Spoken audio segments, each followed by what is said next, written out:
let's start, we'll start over here and introduce yourself and say why you're running. Sure, thanks. So my name is Michael Seib, and I'm a business guy, not a career politician. And the reason I'm running is to be an advocate for small business. I have a ton of business clients here in the area. I've been doing business, mergers and acquisitions, and business coaching for over 30 years. And unfortunately, in Oregon, business hasn't been treated very well, particularly small business, and especially over the last 3 years. And so I'm going to Salem to be an advocate for small business.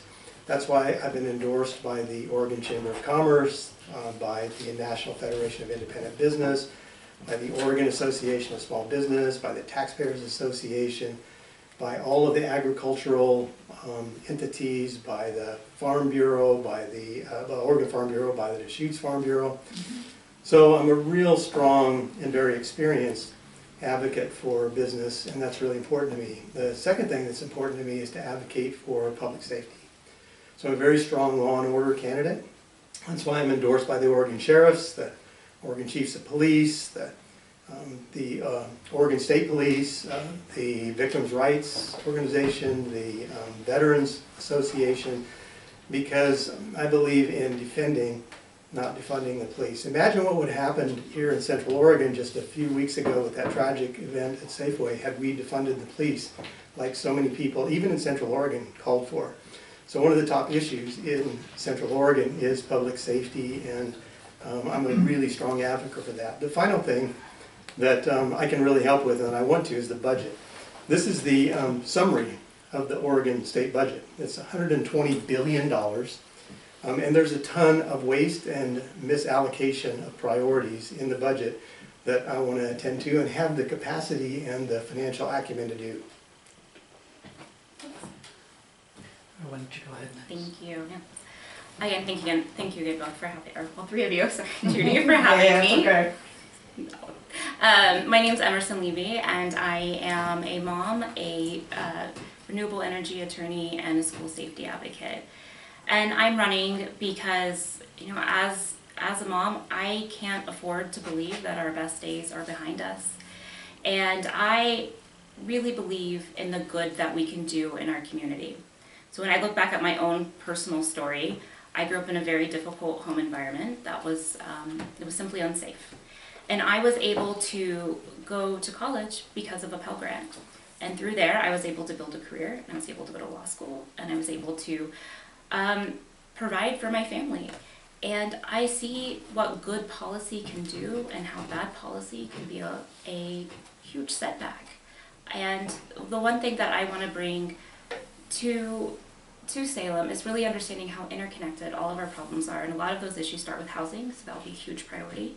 I see through this community when I go to different places and talk how housing is the common link, and so that will be my big focus. In my career, I've focused on funding projects, funding huge development projects, and doing the financing side of that, and so I know that those skills will be an asset, but mostly I'm there to work and to serve the people. And one of the big issues that that after COVID and I took a break from my career, I've been working on Alyssa's Law, which is a silent panic alarm in our schools.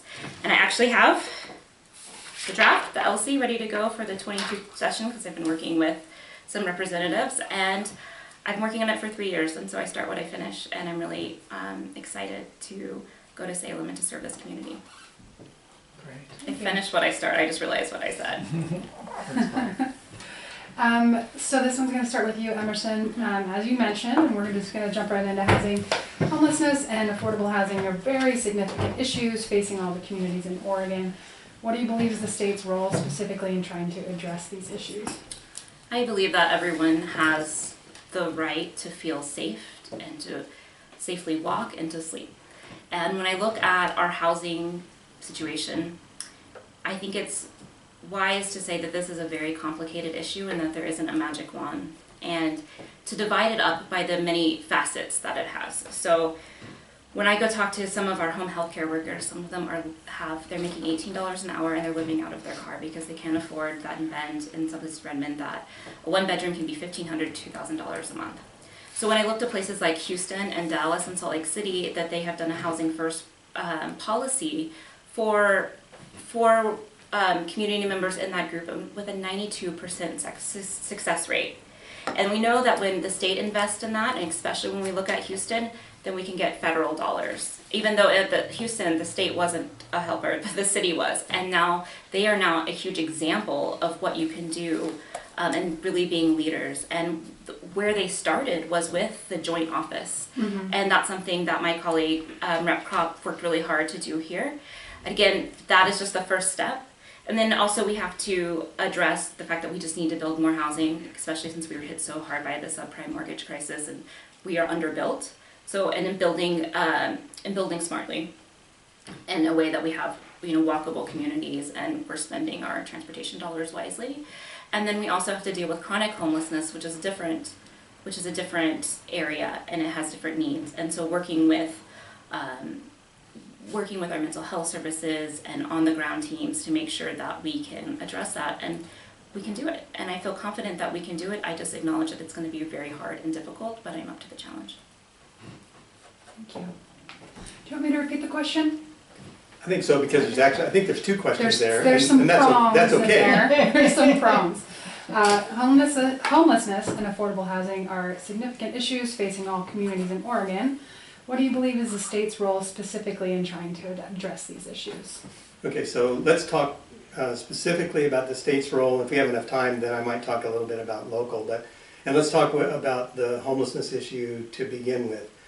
Much of this is a problem that stems from the failure of Measure 110. So Measure 110 is a major debacle.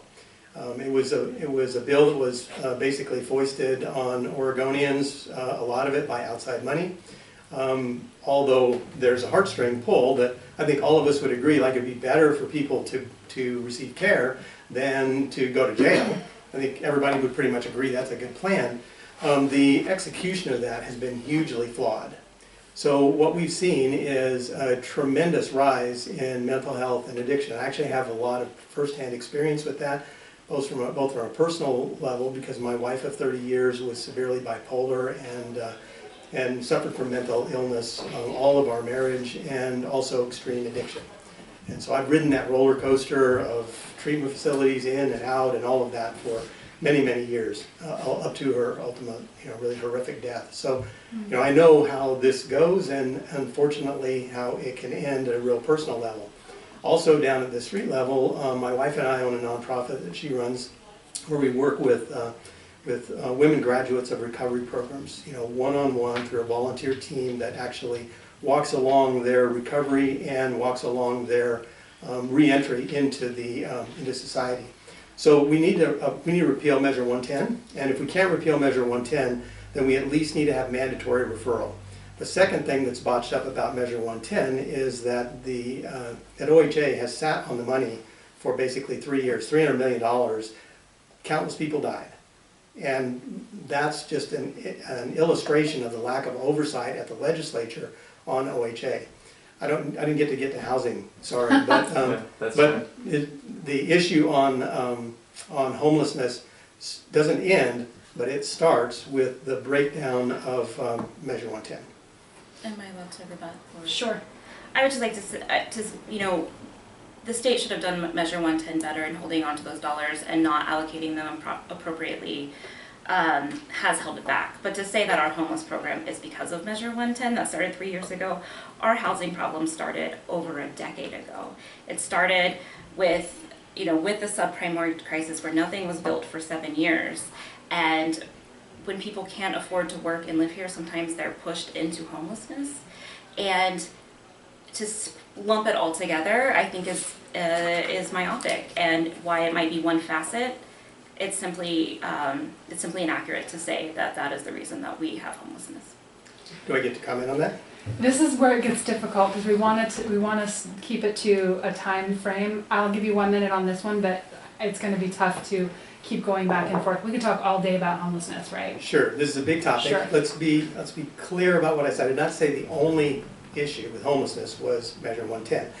We're starting at the state level. And you ask, what can the state do? And the state needs to clean Measure 110 up, needs to repeal it. It's a big deal. When you talk to people on the street, and I've spent a lot of time with people who work on the street, when you talk to actual people who've come off the street, nearly 90% of the people that are on the street right now have some sort of addiction or mental health problem. This is not me saying this is coming. It's easily verifiable. You can talk to all the people that are coaching there. So the issue about drugs and the issue about mental health coming from the new fentanyl and the problems that that is causing is very, very real. Now, is that the only cause of homelessness? Absolutely not. There's plenty of things. But at the state level, the quickest thing we could do to make a difference is to help with Measure 110. Okay, That statistic isn't accurate. thank you for that record. Okay, Judy? gotta move on. Okay. You want me to- Yeah, this one that's next? your question. Oh, okay. If inflation continues to grow and/or a recession occurs, what steps do you believe the state needs to take to address these economic challenges? I believe we're at Michael to start with this one, right? Yes. Yeah. We're gonna toggle back and forth who gets to go first. Okay, there you Yeah, go. that's great. Back and forth. So I'll start with that. So I'm going to start with the CAT tax, with the corporate activities tax. So in the Ben Bulletin this week is my article on how inflationary the CAT tax is. This is an insidious tax that was ill-conceived, and it had incredibly negative impact on our small business community and on inflation. If you look at the multiplicative effect of the corporate activities tax, which is taxed at every single level and actually grossed up because it's not deductible, the end result of that, by the time you get to the consumer, is a dramatically escalated price. You can take it through housing, you can take it in every product that we buy. The corporate activities tax hits us all hard. That needs to be repealed immediately. Every Democrat voted for that. Every Republican said, no, this is nuts. Every business owner that you talk to is suffering under this, and they'll tell you it's nuts as well, and they'll explain how the multiplicative effect of this is inflationary in nature. So the state government is actually causing a chunk of the inflation that's going on right now, but nobody knows it. The other thing that's going on is excessive spending. And so I'll give you an example. Everyone knew that we were in inflationary times at the beginning of this year. The end of last year, the beginning of this year, everyone knew. Yet the state legislature put $150 million out of the last session into what they call a stimulus payment. The last thing in the world the economy needed was a stimulus payment out of that. And the argument that they made was that this was going to help with child care because it was going to give 250,000 people $600 help for child care. Well, $600 a month basically covers 2/3 of the cost of child care. So basically what it was a massive stimulant to the economy, and we did it at the state level. We're doing this to ourselves, and we need to stop. That's why the budget issue is so critical. Emerson? Thank you. Will you repeat the question, Judy? You bet. If inflation continues to grow and/or a recession occurs, what steps do you believe the state needs to take to address these economic challenges? Absolutely, thank you. My top line value is to look at it from the consumer point of view and the everyday working family. So, our inflation, that's set by Fed policy, and I'm actually quite confident with some of the policies, like not to be like too nerdy, but around some of the quantitative policies that the Fed is doing, that we will see a reduction in inflation and a reduction in gas prices, as we're already seeing. But my view is always to look at the view from how can we help the everyday family succeed.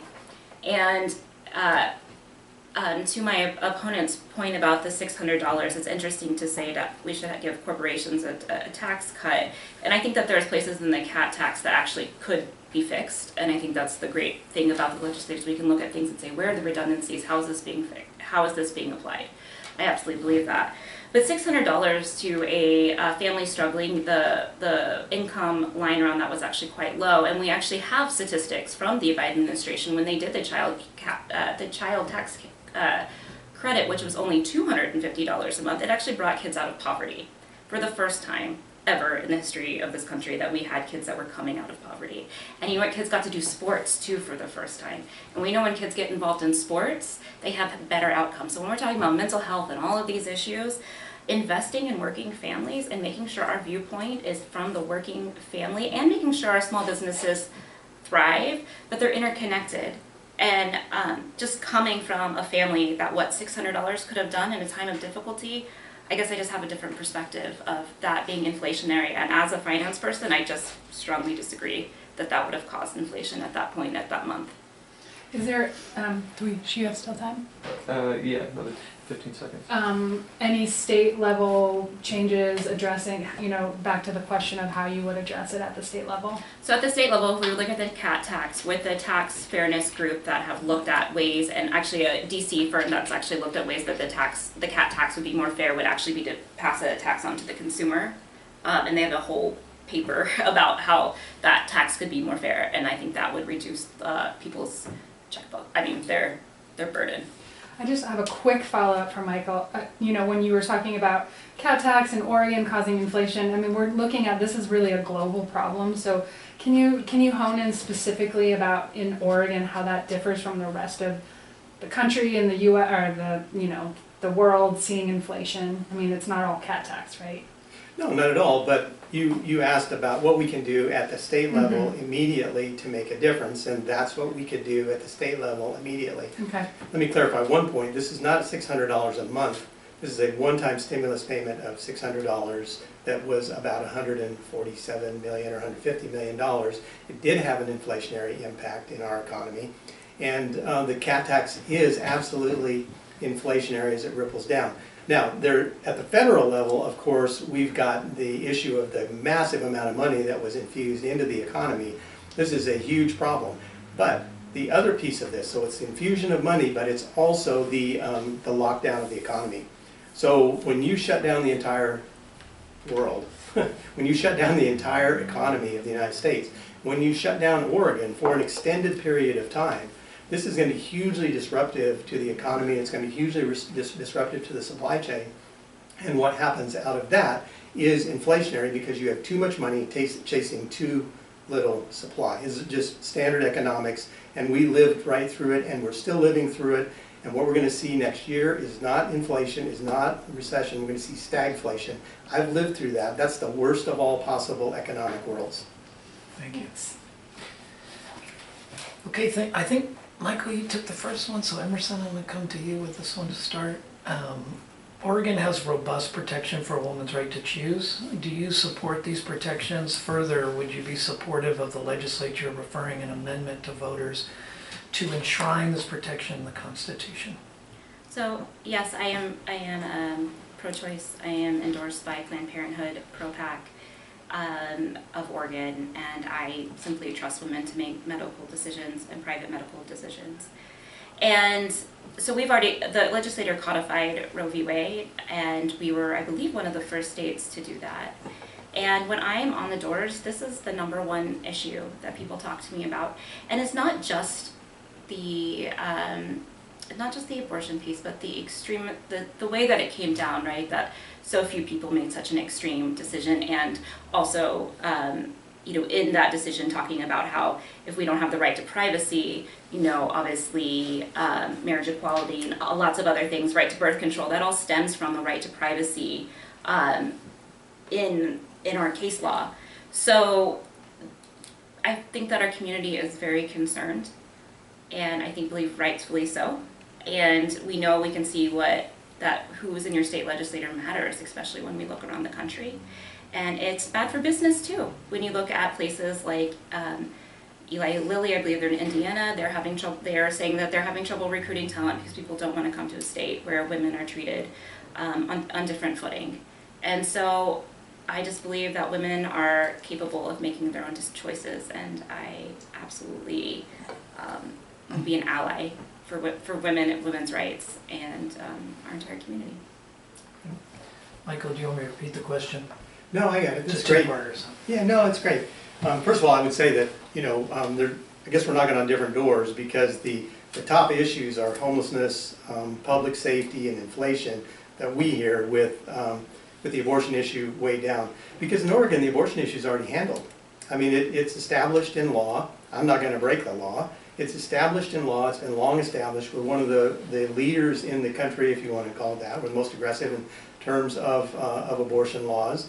That's unlikely to change. The majority of people in Oregon are pro-abortion. I happen to be pro-life, and I'll talk about that in a second, but what the majority of Oregonians are not for is they're not for third trimester abortion. And the polls, recent polls clearly show that the majority are against that, and that they're against taxpayer-funded abortions, such as what was passed in the last session, where $15 million was allocated toward being able to bring people in from other states to be able to support abortions with Oregon taxpayer money. People are not for that. Okay? When I say I'm pro-life, I mean pro-life in the broadest sense. So I'm pro-women, pro-life, pro-children. What I mean by pro-women is I believe that women actually need more, not less choices. So right now, unfortunately, often for a woman, and obviously I can only speak as a man, but men are involved in this too, right? So the choices for a woman kind of boil down in the public dialogue as have the baby and wreck your life, or don't have the baby. But there are other options, and we need to expand those. The abortion laws in our country and our state are in abysmal shape. We need to work, did I say abortion? The adoption laws, sorry about that. The adoption laws are in a terrible state, and we need to work on those. The foster care system is in terrible shape. We need to work on that. Even care for women who have had miscarriages, which is an incredibly traumatic thing.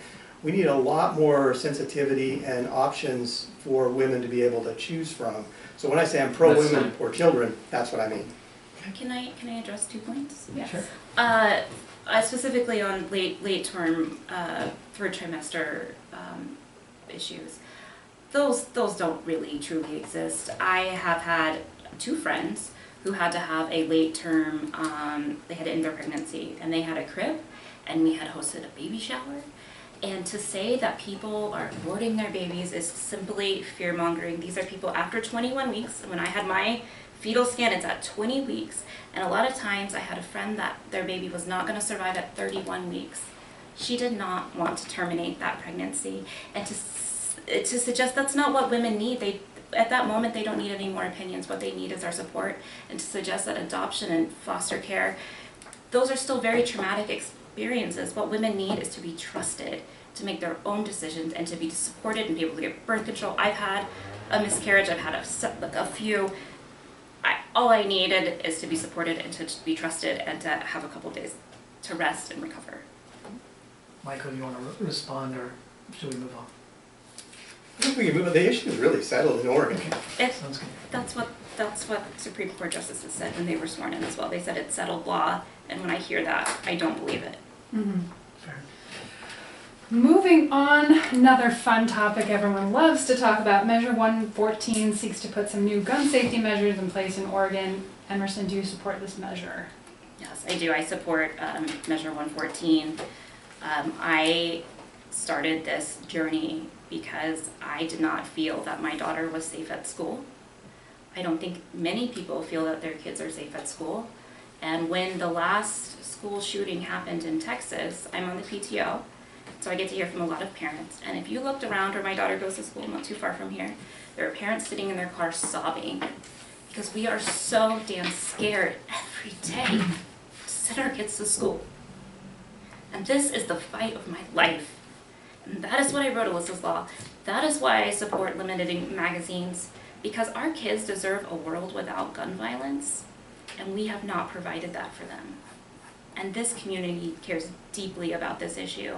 In our schools, I want our kids to know I will fight like hell for them so that they can go in those school doors and know that they're safe. Thank you. Repeat of the question? No, I got it. Okay. Okay. So, multiple parts of my answer. Number one, I'm pro Second Amendment.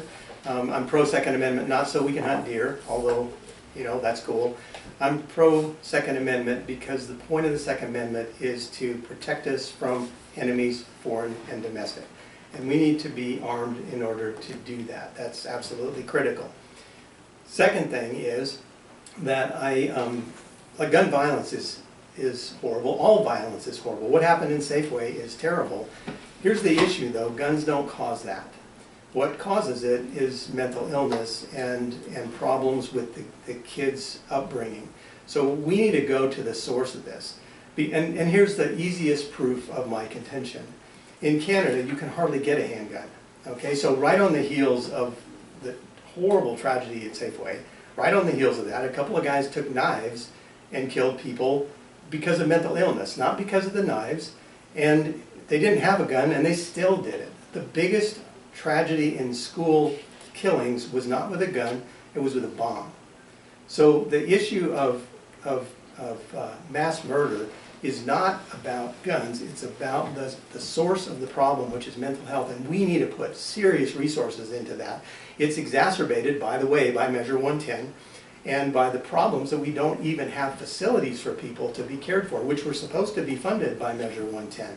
So that's a major issue. Let me finish, I got 30 seconds, so let me finish with 114.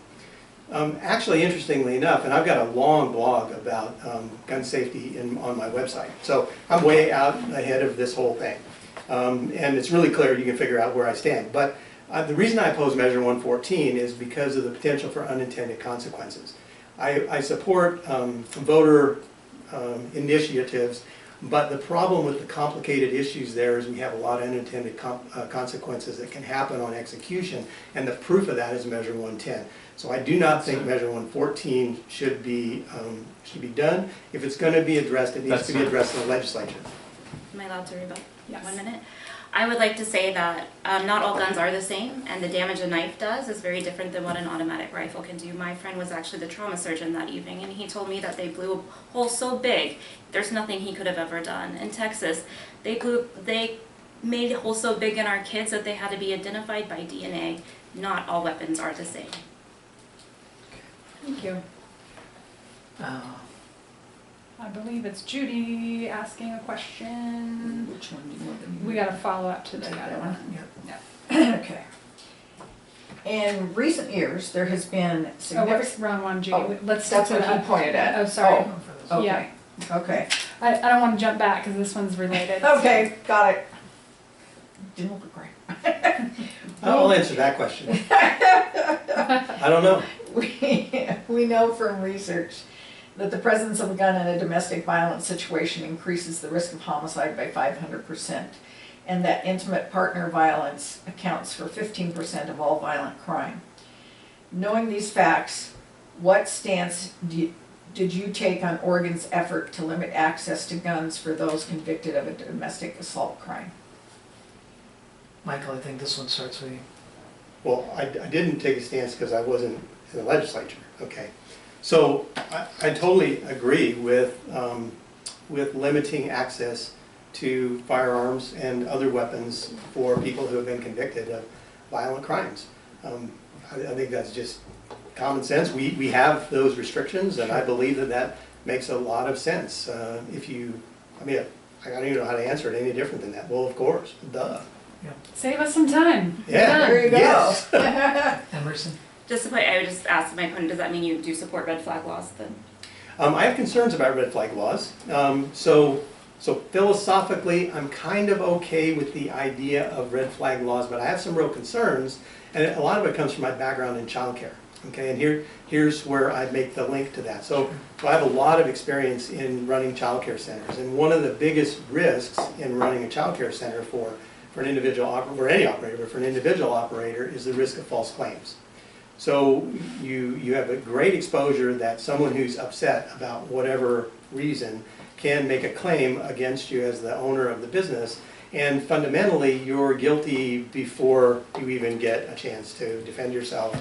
And the same issue is concerning about red flag laws. How those are actually administered and how we vet them is really critical, because if you have a domestic spat and a husband says, my wife's crazy and she's got a gun and she needs to whatever, well, maybe that's not all true. Maybe, and so this issue about red flag laws just needs to be navigated very, very carefully. Emerson? So my concern around red flag laws is I absolutely support them, but I am an attorney, and sometimes, especially when I was a brand new one, our court system is really intimidating. And even when I now help friends with family law stuff, it's pretty complicated to wade through, and our courts are pretty backlogged. And if you get a number wrong, you get your form back. And so when you're in a fragile situation and you need to go to a court and figure out the forms and figure out that you need to go in ex parte and ask for an emergency hearing, I think that's that's asking a lot of people, and it's a really intimidating process, and maybe some people wouldn't feel comfortable, and so maybe they just don't go at all. So what are ways that people can report that they don't feel safe with their partner, and that partner should be able to have a gun without having to go through this strenuous process while respecting the due process rights? And I actually was speaking to a community member, and she thought if she called 911 and she said, hey, my husband, I'm really concerned about him, I don't want him to buy a gun. She just assumed that there was something that they could do, and there wasn't. And she called at 7, he bought the gun at 9, they were on her door by midnight, on her doorstep by midnight. So finding different ways. Wait, for what reason were they on the doorstep? Because he had killed himself. Okay. Was able to purchase a gun, and it was slightly a deviation from, you know, a domestic violence situation, but to say like, she didn't know what she could do, right? So she called 911 because that's our emergency line, right? And so looking at ways that we can integrate our new system of 988 to see if there's a way that we can do a mental health check or something like that, or just a check-in, just make the process more accessible so that people feel safe. I actually have a superior weight to that if I have time to talk you about can. it. Okay, this is all in my blog. Okay, so one of the things that I actually I'll get in trouble with all my right-wing friends by saying this, but actually That's why you're here. I actually support the concept of training a lot. So and education. So I've been around guns my whole life. I'm an ex-competitive shooter. I'm a Army Ranger. I've been a combat arms guy. I've been around guns my whole life. Every single instance, I'm a competitive shooter. Every single instance around guns starts with safety. Starts with safety training, starts with education. So if you look at my blog, and also the part of Measure 114 that I fundamentally agree with, not as an initiative but as a legislative thing, is I believe we need to have training for gun buyers, and that there needs to be a 30-day wait before a first-time gun buyer can buy the gun while they go through that training. I believe that what we will see is a reduction in suicides, and we'll see a reduction in spur-of-the-moment domestic violence if we just simply slow the process down and put people into proper training and education. Right now in COVID, if you remember, we had millions of people went out and bought guns. This is really scary because they don't have a clue what to do with them. That's scary for all of us. Okay, thank you. Emerson, I'm going to start with you on this one. It's no secret that there's been significant division within the legislative arena, and legislators collaborating to address issues facing Oregon, have challenges, accusations of extreme behavior by both parties. Aside, what can and will you do to bridge the gap and bring the focus back to working together for people of Oregon? Thank you. I think that's a great question. I don't think anyone runs to not do good work. At least I hope not. I am running to go do the work of the people. Again, I'm already working on it. I'm not even in office. I'm not there for the limelight or to seek attention. In fact, I don't really like it all that much. I'm there to do the work of the people and to work well with people. I work with people who have differing opinions with me all the time, and the goal is always to get to a collaborative decision. And I don't have extremist viewpoints. I have really pretty moderate viewpoints. And I think when we go in with the goal of how can we best serve our community, how can we best serve the state, without using rhetoric, threats of violence, all those things that we continue to see, we'll be there to do the work of the people. And I don't think anyone has to worry about me being too extreme about anything. I'm just there to work. Michael? Sure. So first of all, I want to note that it's totally possible for a Republican representative to do great work in the legislature and build strong alliances across the aisle. Jack Zeke has done a super job with that. Many of the bills that have benefited Central Oregon have been bipartisan that he's been actively involved in. So the first thing is it's possible, okay? And that's really nice to know, right? And he did a good job, and I expect to follow in his legacy, and even better, and here's why, because I've got over 30 years experience as a mergers and acquisitions advisor, and what mergers and acquisitions looks like a lot is working with angry people arguing about money, trying to bring them to a positive outcome that benefits everyone. that probably sounds a little familiar. Probably sounds a lot like politics. And I've been doing that for my whole career. And so I'm really, really skilled at this mediation and bringing people together. And another factor about my success in mergers and acquisitions has to do with the question of compromise. So I often get asked the question, well, how are you on compromise? You know, this is this extremist kind of thing. And my answer to that is, in over 30 years experience, the reason I'm able to put deals together is not because of compromise. The reason is because of creation. So what really is beautiful about pulling these things together, these transactions, or what will happen in Salem, is the opportunity to create brand new space. Places where people have never even gone before and thought before. And I know how to do that. I'm actually going to teach people how to do that at the Central Oregon Business Forum that I'm hosting at the River House on October 11th. So I'm actually going to teach on this at that forum. But what it does is it opens up space for people to work together without being confrontational or actually having to compromise. It's a beautiful thing, and it creates incredible outcomes. And you know, that's just what I do. So I'm going to go do it, and it's going to be a lot of fun. And you'll see amazing things. Particularly since half the legislature is turning over, so it's a great opportunity to go in and do that work. Thank you. I think that's really easy to say, right? That we all say we'll we'll work with people. I would just encourage to look at all of our past action. My opponent was at the state capitol in Salem. That's not someone looking for a compromising viewpoint. Those are extreme things. He wrote supportive posts about January 6th. Those are not behaviors of someone who compromises. And we can all sit here and say that we're compromising people. We also have to show it with our actions. Michael, you want to respond? Absolutely, because that's an absolute lie. Okay, so we just need to be clear about what's true and what's not true. I was not at the Capitol on the 6th. No, I didn't say that. I said that you were at the Salem Capitol. I was not at the Capitol, the state Capitol, or the United States Capitol on the 6th. I didn't say the 6th. Never mind, continue. I was out Go ahead and finish, Michael. I was out in the middle of the Arizona desert on January 6th. I'm on record as, and I actually brought it on my phone if you want, but it's on Facebook. I'm on record as of January 6, 2021, expressing my deep, deep disgust with what happened on January 6th.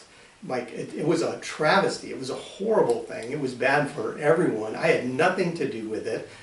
Totally not supportive of it, never have been, and it's clearly evidenced in my Facebook posts on that topic that this is absolutely not something I support and never have supported. So these are false claims. Okay, thank you for the clarification. I'm Nicole? happy to provide. Let's just move on. Nicole, your turn.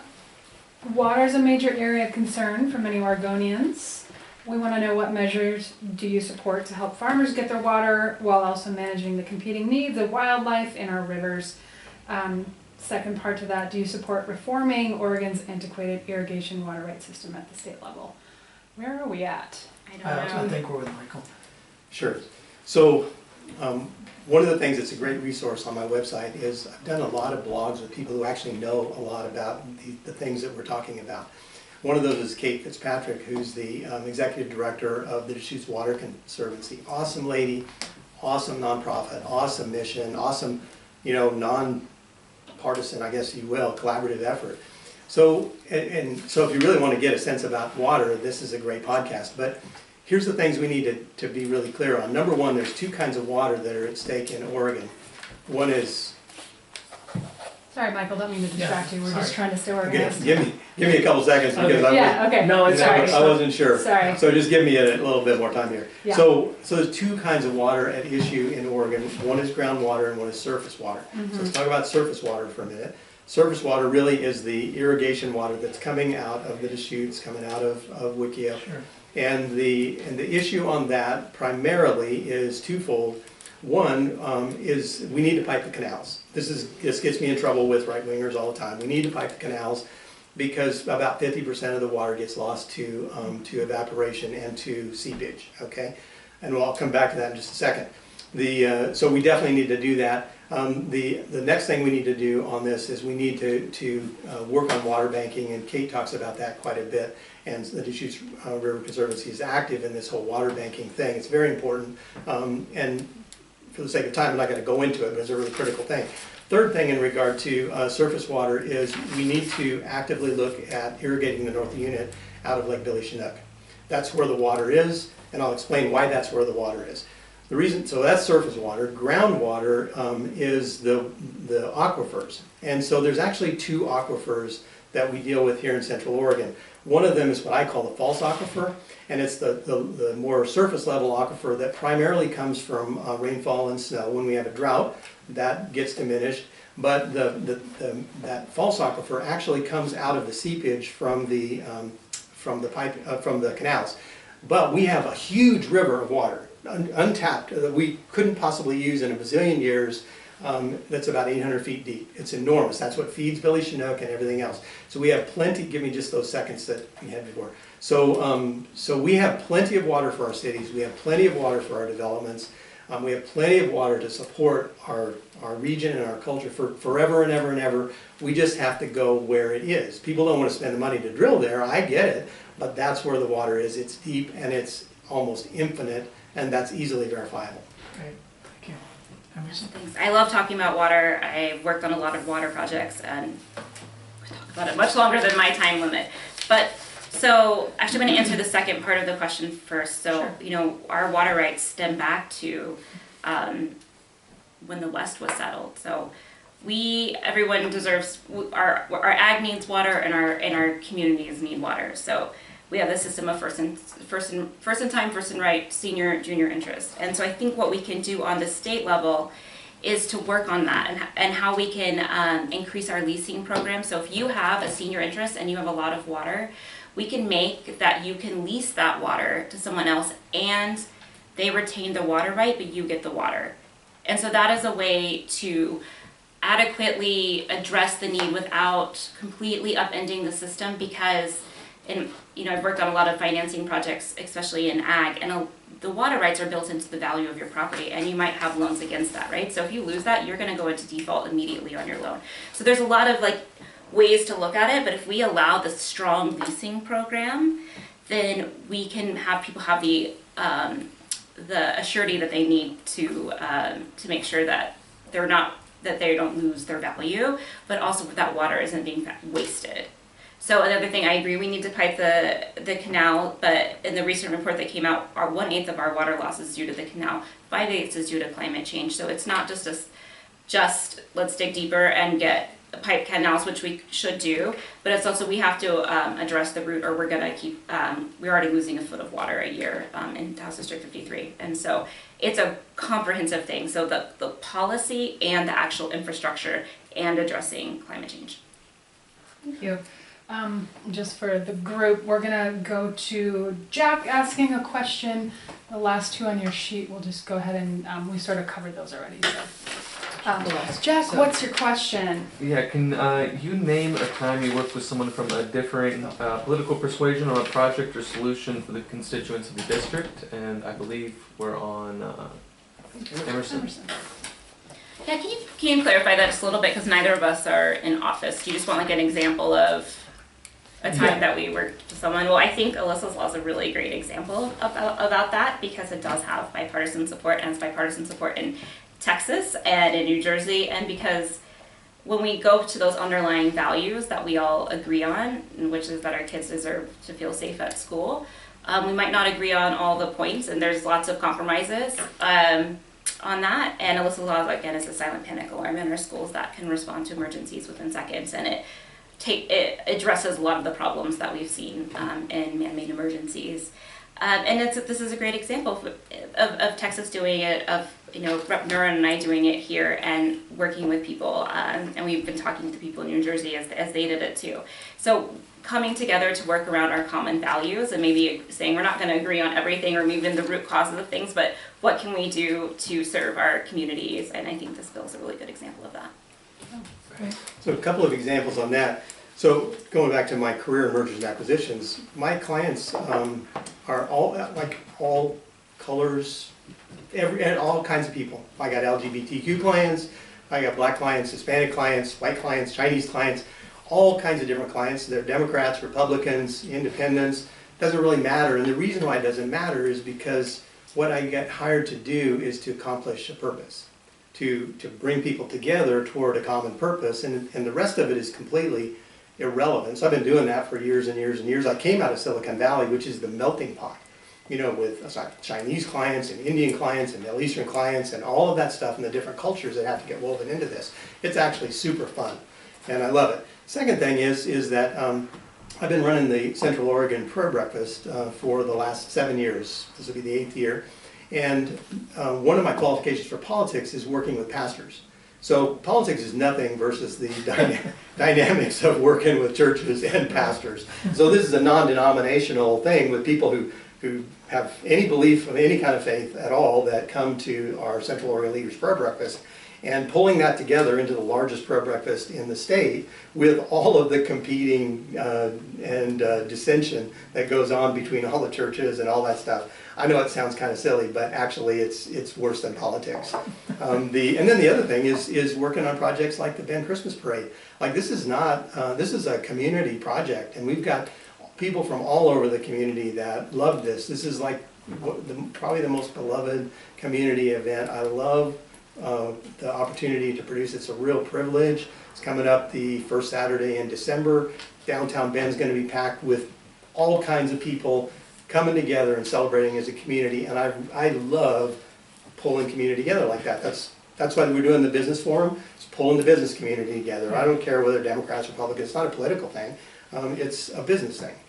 Well, I'm tempted to take some time and deep dive into church politics here, but we can. That's a lot more controversial than water rights. I want to hear more. But I'll let Judy have her question. All right, so next question, and I'm going going this way? I think it's Emerson. Emerson's? Okay. No, I think it's No, Michael's. it's Michael's, because he just ended. Yeah. Oh, yeah. Oh, oh, so we We're keep getting talking about church politics, right? So we just keep going, yeah. Yeah. Getting close to the end, we have 15 minutes. I know Emerson has to finish right at 2, so I think we're right on track. Awesome. Who is the winner of the 2020 presidential election, and were they elected freely and fairly? That was so. That's the question. Yeah, so it's clearly Biden, and the answer to that is that when Congress certified, that's when this issue was a done issue. Okay, and it's just as simple as that. Now, there's a lot of people that ought to have voters' remorse, but Joe Biden's president of the United States. Great, thank you. Emerson? Well, I'm glad to hear that. Yes, Joe Biden, I believe in support our democracy and free and fair elections, and Great. pretty strong record on that. All right. Here's a fun one for you all, or is this one for you, Aaron? You want to ask No, this? you can take it. I'll Okay. take them. This is my favorite. You mean the other ones question. weren't fun? That one My was fun, goodness. but this one's even more fun. So we're starting with Emerson. Say something you appreciate about your opponent in this race. I appreciate how difficult it is to run for public office and to put yourself out there. You put your family through a lot of stuff, and it's not easy for anyone, and so I really appreciate that about my opponent. Thank you. Mike? Sure. You know what I actually really appreciate about you, Emerson, is I believe that your heart is really genuine. I believe that your motivations for what you want to do in terms of child safety, I think you're absolutely pure in that. You know, when you talk about being a mom and that your priorities are to have children be safe in school, I completely believe it. I think that is absolutely totally true, and I respect it and I honor it a lot. And also back to your point, I mean, you've been at this now 3 years, right? And Don't so remind me. anybody that would flog themselves for 3 years on this is deserving of admiration. And yeah, Judy. Judy Yeah, knows. she knows. Right. But anyway, I just want to acknowledge you for what I see to be your genuine, caring mother's heart. Thank you, Michael. Appreciate Yeah, I mean, on this topic, I just think this is a really important question. Just, you know, we're all in a community together. I hope that we all can, you know, start to see each other's strengths as well as, you know, do this ugly politics thing that we're in the midst of. Yeah, So oddly, thanks for that. candidates are the only ones who actually truly understand what each other are going through. So Yeah, it's an odd thing, isn't it? It's true. yeah. Last question, I think I'm coming to Michael for this one. Where would someone find you hanging out on a Friday night? do you During do for campaign season or in Not in the regular campaign life? season, Typical not Friday. when- Back when I had a life, Right, you had you a would life. find me on a trout stream. I Okay. love to fish. I'm out. I spend at least a month out of the year sleeping in the dirt, camping on the river, hiking. I mean, I'm a crazy outdoorsman. I'm actually endorsed by the Sportsmen's Association of Oregon, which is a little arcane thing, but it's kind of where my heart is. So on a Friday night, you'd probably find me on Hosmer Lake or down on the South Deschutes. My wife was raised on a ranch at South Junction, and so I've got some spots there that have really sweet trout, and I know how to find them. And so on a Friday night, I'd sneak down there if I had a Friday night anymore. Great. Emerson? Yeah, I agree. I don't think either of us have Friday nights anymore. But so I'm actually Jewish, so Friday nights are family time for me, and that is, it looks different maybe for every family that practices Judaism. But the heart of Judaism is the sanctification of everyday life, right? And that looks different to everyone. But for me, that's family time, and so Fridays nights are reserved for my family. And my lovely campaign manager blocks them off, and we have Pizza Friday, and that is strictly family time. So you keep that up during the campaign season? I do, Yeah. whenever I can. When you can. Whenever I can. Yeah, my two rules are as Friday nights are with my family, and if I can leave an event to make bedtime stories, I do. Great. Well, I want to thank both of you again for taking the time and.